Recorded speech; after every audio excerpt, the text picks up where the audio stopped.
সুন্দর একটা সকাল দিয়ে মনিরাস ওয়ার্ল্ড থেকে আমি মনিরা আপনাদের সাথে একটা লাইফস্টাইল ব্লগ শুরু করছি।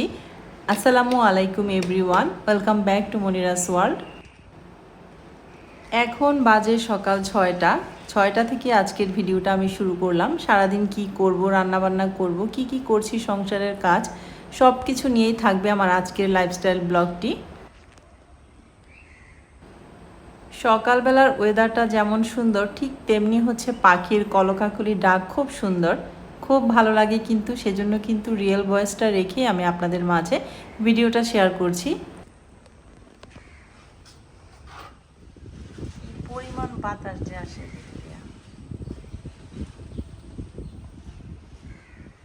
আমরা সেই নিচে কিন্তু এখানে গ্রিল দিয়েছি বাতাস পাস হওয়ার জন্য বা বাতাস আসার জন্য। আটকাই দিইনি সেই নিচের জায়গাটা, কাজ বাকি আছে, এখন অনেক কাজ বাকি।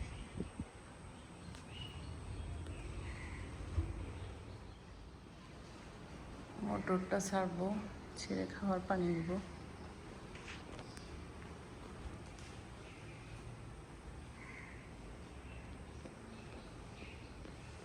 তো আমাদের 4টা মিটার দেওয়ার কথা ছিল, 2টা মিটার দিয়ে গেছে, আর 2টা দেয়নি, দিবে মনে হয় এই মাসের মধ্যেই।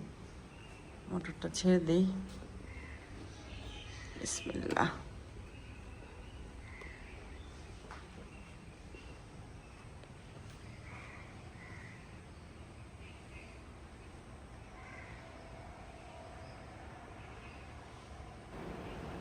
খাওয়ার পানি নেওয়ার জন্য মোটর ছেড়ে এসেছি, আর আমাদের ডিপ কলের লাইন থেকে ডাইরেক্ট পানি নেওয়ার জন্য কিন্তু এই কলটা আমি রেখেছি। মানে পানিটা যখন উঠবে এখান থেকে আমি পানিটাকে ধরে রাখবো।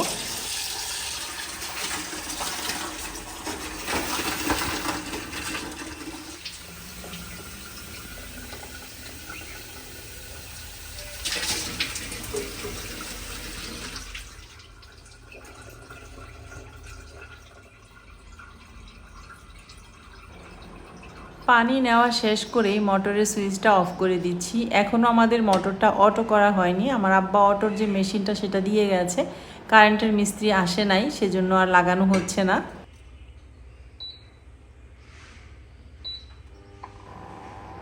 এরপরে চলে এলাম আমি চা বানাতে। চাটা তো আমি ইন্ডাকশনেই করি।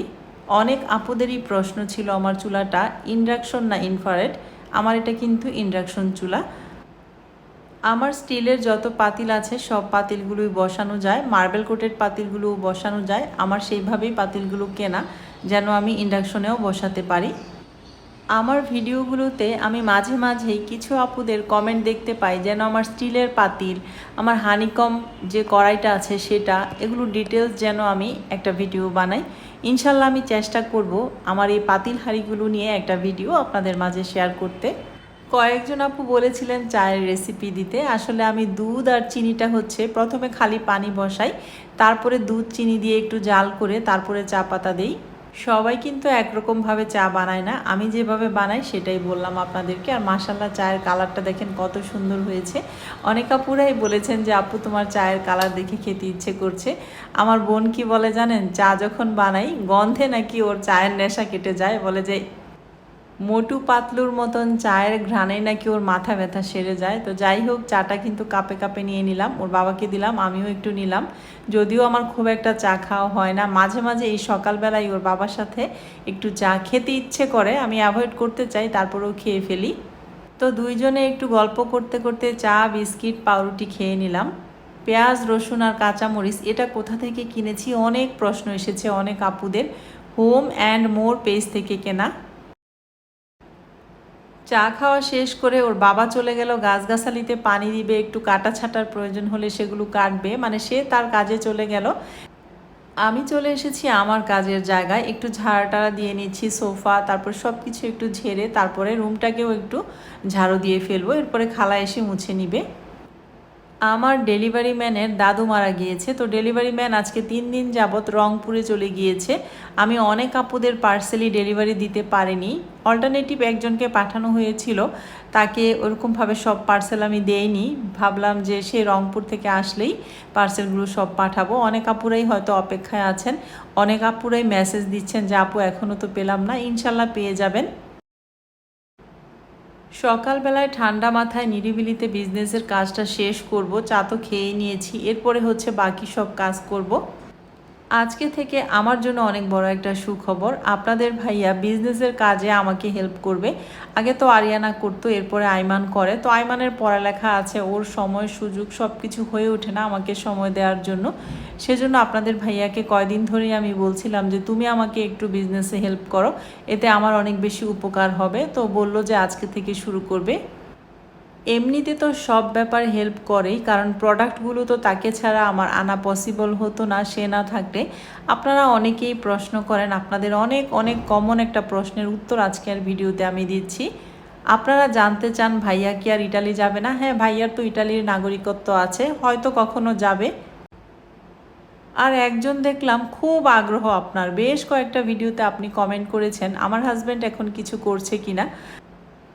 একটা কথা বলি আপনাদেরকে, আমি তো নতুন একটা জায়গায় এসেছি, 9 মাস আমি একটা বাড়ি করেছি, আলহামদুলিল্লাহ যতটুকুই উঠেছে। আমার হাজব্যান্ড না থাকলে কিন্তু আমার একার পক্ষে এগুলো কিছুই করা পসিবল ছিল না। আর আমি আমার এই লাইফস্টাইল ব্লগের পাশাপাশি যে বিজনেসটা করি, আলহামদুলিল্লাহ আমার বিজনেসটা কিন্তু ভালোভাবেই করি আমি। তো আমার বিজনেসটার সব কিছু, সব প্রোডাক্ট কিন্তু আমার হাজব্যান্ডই এনে দেয়, তাকে ছাড়া কিন্তু আমার বিজনেসটা করা কখনোই পসিবল না। এখন আরও অনেক কিছুতেই সে আমাকে হেল্প করবে। তো আমরা দুইজনে মিলেই ভাবছি বিজনেসটাকে আরও অনেক বড় করব। আপনারাও দোয়া করবেন, আমাদের আরও অনেক বড় পরিকল্পনাও আছে, আমরা যেন আমাদের লক্ষ্যে পৌঁছাতে পারি। বিদেশ তো অনেক থাকলো, প্রায় 13-14 বছরের মতন বিদেশ থেকে আসলো, এখন না হয় দেশেই থাকুক, বউ বাচ্চার কাছেই থাকুক। আপনাদের যাদের অনেক ইচ্ছা যে সে ইতালি আবার যাবে কিনা, তাদের উদ্দেশ্যেই বলা কথাটা। সারাক্ষণ এরা আমাদের বাড়ির সামনে থাকে, তো সুবিধাও আছে, মানুষ দেখলে চিল্লায়। এখন মনে হয় শুয়ে ছিল, এখন মনে হয় কারো শব্দ পাইছে আসার। আরেকজনের অবস্থা দেখি কি ধ্যান ধরে দেখতেছে। মা, তোমাকে কিন্তু খাবলা মারবে, ঘরে যাও। বাবু, হ্যাঁ হিমু, বাবা কি ভয়ঙ্কর, তোমাকে কামড় দিবে।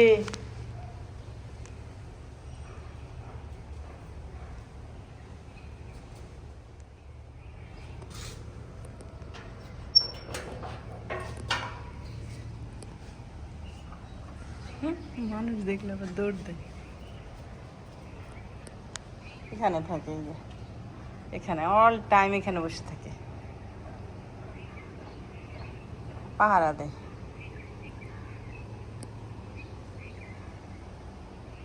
কেউ আসলেই চিল্লায়, বাড়ির সামনে কেউ আসলেই চিল্লাচিল্লি শুরু করে। সে এখানে বসে বসে ডগি দেখে। হিমু, হিমু তুমি ডগি দেখো, তোমাকে ডগি খাবলা মেলে নিয়ে যাবে না। বাবু যাও যাও, ভিতর যাও।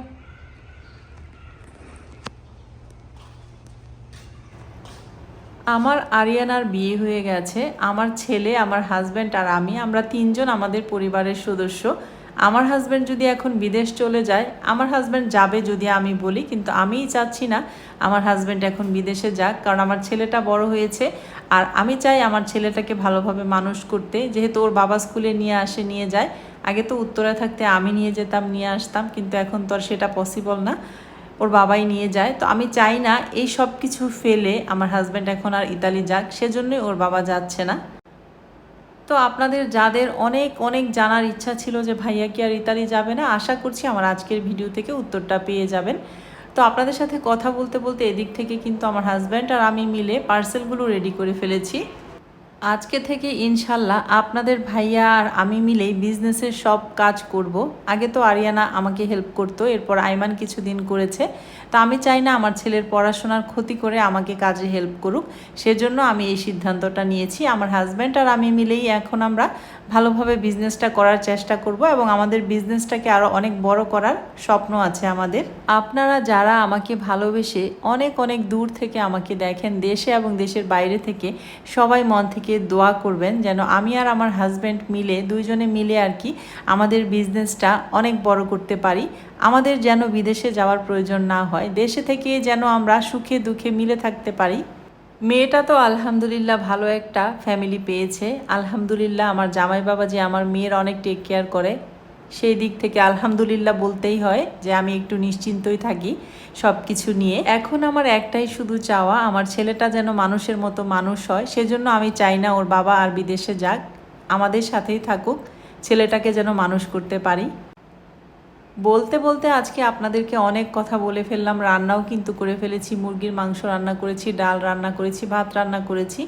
রান্না করে আমি আজকে না খেয়ে একটু শুয়েছিলাম, শরীরটা অনেক বেশি টায়ার্ড লাগছিল, ঘুমিয়ে পড়েছিলাম। ঘুম থেকে উঠে আমি ঢুকেছি গোসলে। ওর বাবা ছিল ছাদে, তো নিজেই মনে হয় গেট খুলে বাসায় ঢুকেছে। আমি গোসল থেকে বের হয়ে অনেকবার ফোন দেখে ফোন দিলাম, বলল যে আমি ছাদে আছি। এরপরে আমার বাবাকে, আমার হাজব্যান্ডকে চা বানিয়ে দিলাম। আমি যেহেতু দুপুরে খাইনি, ওর বাবা হচ্ছে একাই খেয়ে নিয়েছিল, সেগুলো একটু গুছিয়ে রাখলাম। আমি অল্প কয়েকটা ভাত নিলাম, আজকে কেন জানি আমার খেতে ইচ্ছে করছে না, তো ভাত খেলাম। এরপরে আমার বাবা চলে যাচ্ছে, বাবাকে বিদায় দিলাম।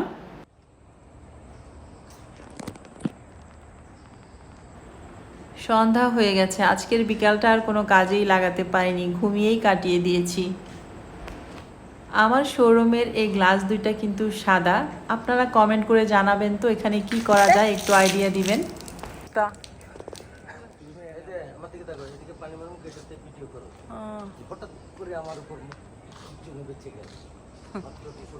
কি শখটা!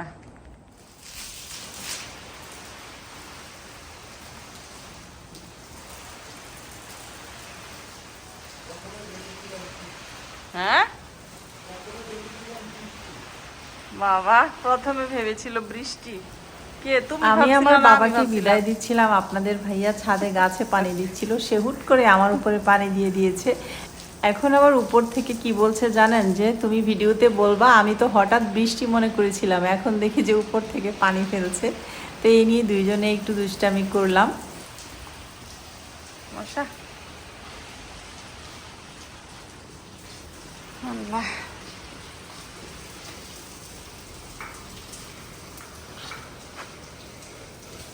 বাবা গেট এত ভারী এগুলা।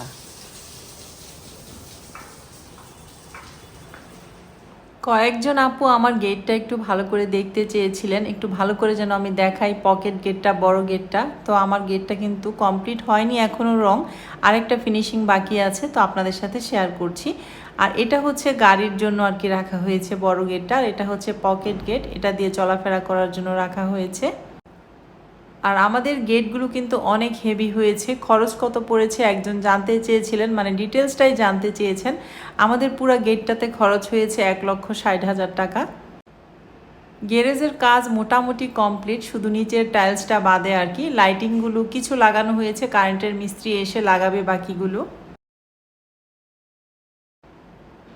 এরপরে চলে এলাম আমি আমার শখের রান্নাঘরে, যেখানে আমি আমার দিনের বেশিরভাগ সময় থাকি। এখন আমার দেখা যায় বেশিরভাগ সময় রান্নাঘর আর হচ্ছে আমার শোরুমে থাকা হয়, এই দুইটা জায়গায় আমার বেশি থাকা হয়। রেস্ট খুব কমই নেওয়া হয়। আজকেই অনেক দিন পর বিকালবেলা একটু ঘুমিয়ে পড়েছিলাম। আমি ওয়াশরুম থেকে বের হয়ে যখন দেখি আমার বাবার অনেকগুলো ফোন, আমি যখন আমার বাবাকে ফোন দিলাম, বলল যে আমি ছাদে, দেখো রান্নাঘরে কি রেখে আসছি। তো রান্নাঘরে এসে আমি আর সেগুলো বের করার সুযোগ পাইনি, এই যে এখন বের করে নিলাম। আমার বাবা হচ্ছে আজকে খেজুর নিয়ে এসেছে, ব্রেড নিয়ে এসেছে। ব্রেডটা আমি ব্রেড বক্সে রেখে দিয়েছি, খেজুরগুলো আমি এই জারটার মধ্যে নিয়ে নিলাম। পেয়ারা নিয়ে এসেছে, পেয়ারা হচ্ছে আমি ঝুড়িটার মধ্যে নিয়ে নিলাম। পেয়ারা দেখলেই তো আমার আরিয়ানার কথা মনে হয়, কারণ পেয়ারাটা ওই বেশি পছন্দ করতো, ওর জন্যই আনতো। আর আমার আব্বা কিন্তু এসেই জিজ্ঞেস করবে, আরিয়ানা আসে না, আরিয়ানার কি খবর। তো আমি আমার আব্বাকে বললাম যে আরিয়ানা এলিফিতে যাবে, এলিফি থেকে এসে কয়েকদিন থাকবে আমার কাছে, সে আশাই আছি এখন। আপনারাও সবাই দোয়া করবেন আমার আরিয়ানার জন্য। আমার আরিয়ানা কিন্তু এই মাসেই এলিফিতে যাবে। আমি এদিক থেকে আমার বাবা কি নিয়ে এসেছে গুছিয়ে রাখতে রাখতেই আমার হাজব্যান্ড ফোন দিল। আমার হাজব্যান্ডের 2জন ছোট ভাই এসেছে, বলল কিছু নাস্তা দাও। তো ভাবলাম পেয়ারা কেটে দেই, খেজুর দেই আর চা বানিয়ে দিব। তো পেয়ারাটাই কেটে নিচ্ছি। আপনারা অনেকেই আমাকে কমেন্ট করেন যে আপু তোমার রান্না বান্না, তোমার রান্নাঘর দেখতে ভীষণ ভালোবাসি, তোমাকে খুব ভালোবাসি। আমিও কিন্তু আপনাদের অনুপ্রেরণায়, আপনাদের ভালোবাসা থেকেই সুন্দর সুন্দর এই লাইফস্টাইল ব্লগগুলা করার অনুপ্রেরণা পাই। আপনাদের মধ্যে আমার অনেক প্রিয় আপুরাই বলেছেন আপু তুমি কিন্তু এখন ডেইলি ব্লগ করবে। আমি কিন্তু ট্রাই করছি, আমি কিন্তু একদিন 2 দিন পর পরই আপনাদের সাথে সুন্দর একটা ব্লগ শেয়ার করার চেষ্টা করছি। আশা করছি আপনাদের কাছে আমার এই লাইফস্টাইল ব্লগগুলো বরাবরের মতোই ভালো লাগে। যদি ভালো লাগে আমাকে ভালোবেসে ভিডিওগুলো দেখেন, অবশ্যই একটা লাইক দিয়ে ভিডিওটা কন্টিনিউ করবেন। আর যারা এখনও চ্যানেলটিকে সাবস্ক্রাইব করেনি তারা কিন্তু অবশ্যই চ্যানেলটিকে সাবস্ক্রাইব করে আমার চ্যানেলটির পাশেই থাকবেন আর আমাকে আমার একটা বড় গন্তব্যের কাছে পৌঁছে দিবেন। এই তো এখানে আমি পেয়ারা কেটে নিলাম, একটু বিট লবণ দিয়ে দিব আর হচ্ছে খেজুর আর আখরুট। ও একটা কথা তো বলাই হলো না, 120টা কি 30টার মতো কমেন্ট এসেছে যে আমি যে বাদামটা চিনিনি সেই বাদামটার নাম আপনাদের কাছে জানতে চেয়েছিলাম। সবাই আমাকে কমেন্ট করে জানিয়েছেন বাদামটার নাম আখরুট। সবাইকে অসংখ্য অসংখ্য ধন্যবাদ। এখন বাজে 8:30টার মতো। আমার বোনের ছেলে এসেছে লামিন আর আমার ছেলে, ওদের 2জনকে খাবার দিলাম। ওরাও আজকে দুপুরে কিন্তু ভাত খায়নি, আমি রান্না করে রেখেছিলাম ওদের সাথে বসে ভাত খাবো বলে, কিন্তু ওদের আসতে একটু দেরি হয়ে গেছে। তো আজকের ভিডিওটা আপনাদের কাছে কেমন লেগেছে আপনারা কিন্তু অবশ্যই কমেন্ট করবেন, আমি আপনাদের কমেন্টের অপেক্ষায় থাকবো। আজকের মতো এখান থেকে বিদায় নিয়ে নিচ্ছি, সবাই ভালো থাকবেন, আল্লাহ হাফেজ।